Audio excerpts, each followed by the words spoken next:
안녕하세요. 달러트리입니다. 달러가 너무 강해서 미국이 죽어가고 있다. 트럼프 대통령의 이 한마디에 전 세계 외환시장이 요동칩니다. 그런데 바로 다음 날 그의 경제 브레인인 스콧 베센트 재무장관은 강한 달러가 미국의 자부심이라며 시장을 달랩니다. 대통령은 약세를 외치고 장관은 강세를 방어하는 이 이상한 상황은 무엇일까요? 오늘 이 영상에서 트럼프 정부의 치밀한 달러 전략과 그 속에서 우리가 자산을 지킬 방법을 파헤쳐 봅니다. 트럼프는 철저한 장사꾼입니다. 트럼프에게 환율은 교과서적인 경제 원칙이 아니라 더 많은 물건을 팔기 위한 거래 도구일 뿐입니다. 그는 왜 그토록 약한 달러를 원할까요? 이유는 명확합니다. 첫째, 수출입니다. 달러 값이 싸지면 미국산 자동차와 반도체가 해외에서 가격 경쟁력을 갖게 됩니다. 더 많이 팔리니 기업들이 돈을 더 번다는 논리입니다. 둘째, 다국적 기업의 장부입니다. 애플이나 구글이 해외에서 번 외화를 달러로 바꿀 때 달러가 약세면 손에 쥐는 돈은 더 많아집니다. 장부상 이익이 늘어나는 효과죠. 마지막으로 빚입니다. 38조 달러에 달하는 산더미 같은 미국의 국가부채.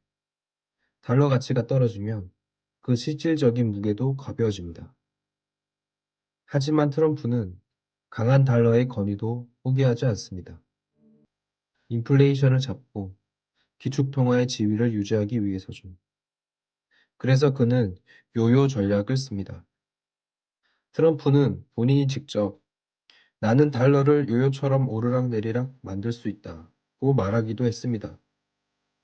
관세로 압박하며 달러를 흔들고 상대국을 협상 테이블로 끌어들이는 무기로 사용하는 겁니다.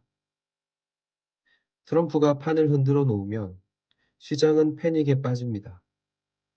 시장이 가장 두려워하는 게 불확실성이죠. 여기서 변동성이 발생합니다. 만약 실질적인 자본이 미국 시장을 등지게 되면 큰일이 나겠죠. 이때 수습을 위해 나타나는 인물이 바로 스콧 베센트 재무장관입니다. 그는 트럼프의 직관을 숫자로 번역하는 설계자입니다. 시장을 안심시키기 위해 내놓은 것이 바로 333 정책입니다. 베센트의 계획은 정교합니다. 과감한 규제 완화와 법인세 감세 등을 통해 미국 경제의 기초 체력을 키우고자 합니다. 단순히 정부가 돈을 푸는 것이 아니라 기업이 뛰기 좋은 환경을 만들어 GDP 성장률을 3%대로 끌어올리겠다는 의지입니다. 트럼프의 감세 정책과 정부의 방만한 지출이 국가 부채를 늘릴 것이라는 시장의 우려를 불식시키기 위하여 정부 지출을 효율화하고 성장을 통해 세수를 늘려 재정 적자 폭을 GDP의 3% 이내로 줄여 재정 건전성을 확보하겠다는 계획입니다.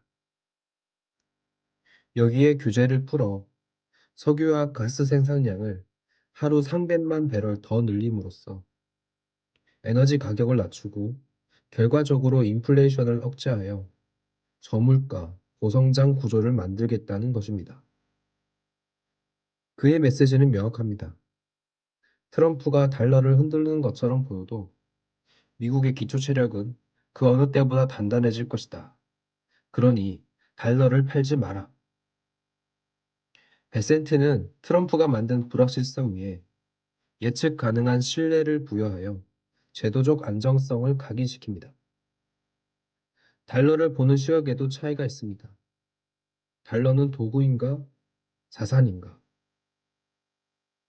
이 두 사람의 불협화음은 사실 고도로 계산된 역할 분담입니다. 트럼프가 공격수가 되어 전 세계를 위협하면 베센트가 수비수가 되어 자본이 빠져나가지 않도록 문을 걸어 잠깁니다. 전투에 있어 공격과 수비의 절묘한 조화는 승리로 이끌 가장 합리적인 전략입니다.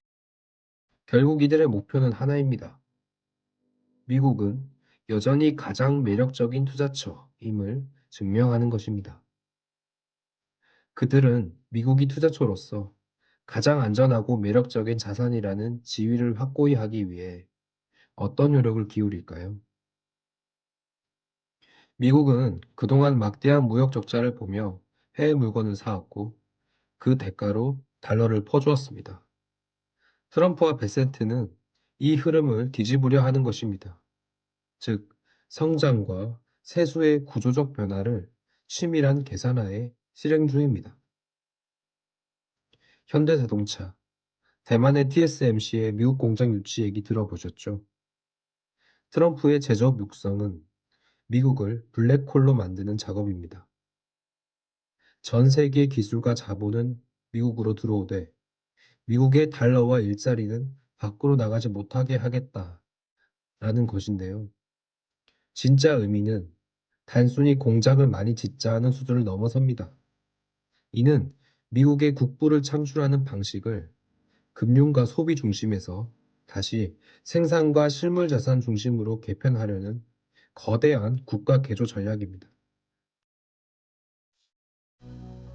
그렇다면 우리는 어떻게 투자해야 할까요? 첫째, 환율에 휘둘리지 마세요. 환율이 높은 변동성 속 강세를 유지할 가능성이 높은데 공포에 질려 달러를 팔 것이 아니라 그 달러로 무엇을 샀는지가 중요합니다. 미국 경제 성장의 이익을 그대로 가져가는 미국 우량주나 지수추종 ETF에 투자하고 있다면 환율이 조금 떨어져도 자산의 가치 상승이 이를 충분히 메워줄 것입니다. 둘째, 분할 매수의 원칙을 지키세요.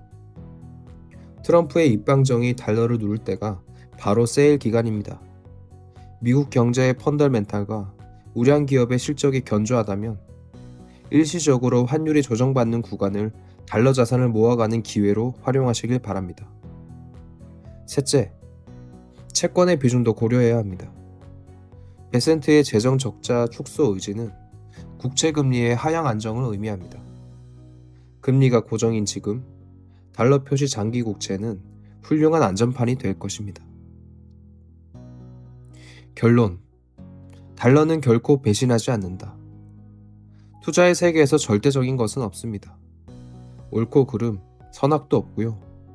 하지만 역사적으로 위기의 순간과 도약의 순간에 언제나 중심에 있었던 것은 달러였다는 사실을 잊지 마시기 바랍니다.